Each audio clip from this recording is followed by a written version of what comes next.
Pagpalang araw sa lahat. Kumusta mga kapatid? May papakita lang akong video sa inyo.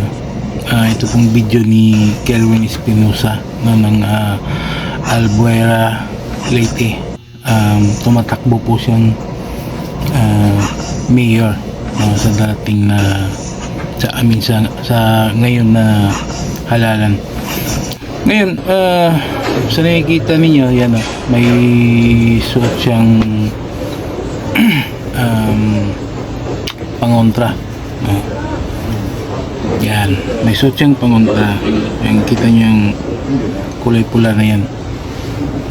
Mga kapatid, yung pangontra, pag hindi buhay, ay talagang hindi ka ipoprotekta niyan, no? Kasi pag buhay yung pangontra, ibig sabihin may gabay.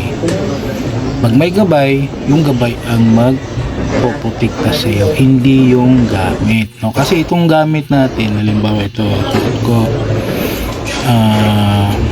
medalya ng Sator, no? Kahit hindi ko pa ito suot, kahit iwan ko lang to sa bahay at aalis ako saan man, ang gabay nito ay andyan pa rin sa akin kasi nga buhay ang isang gamit pang protection sa spiritual.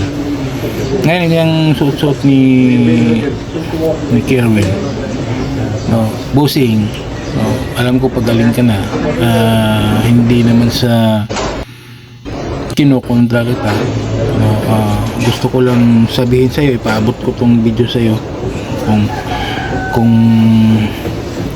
makita mo man tong video na to, isa lang sasabihin ko sa iyo,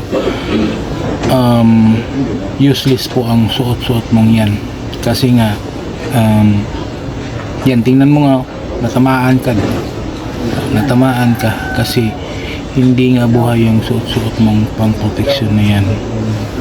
Kung saan mo man yan binili, hindi legit yung nagbenta niyan sa iyo. Tandaan mga kapatid, kapag ang isang gamit ay may presyo, no, may kaukulang presyo, madalas ngayon siguro pinakababa ngayon 2,000, 3,000, 5,000, may 10k hanggang 15k pa nga yan sa totoo lang. Mahal, napakamahal, tapos walang gabay. Kasi sino naman ang gagabay niyan? Sino? Walang gagabay kasi alam ng gabay na gagamitin mo lang siya sa personal mong interest o sa negosyo mo. Ang gabay ay kusang gagabayan. Pag binubuhay mo na yung isang gamit, pag kinukonsagra mo na, kusang gagabay po yan dyan, kusang pumapaloob dyan yan sa isang gamit, no? Isang spiritual na gamit kagaya nito.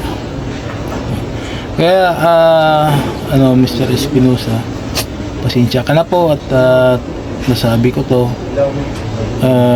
sa susunod na may enkwentro ka, hindi ka na sigurado mabubuhay ka pa kasi alam mo yung suot-suot mo na proteksyon na yan ay walang gabay. Walang gabay ang protection mo na yan. Kaya sana doon ka pumunta sa isang legit na manggagamot talaga na hindi nagpe-presyo. Alam ko naman na kaya mong bilhin kahit magkano, pero sa totoo lang walang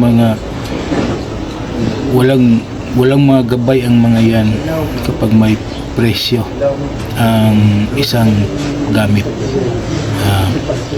So yan lang po, maraming salamat po sa panunood. God bless po sa inyo lahat. Amen po. God bless.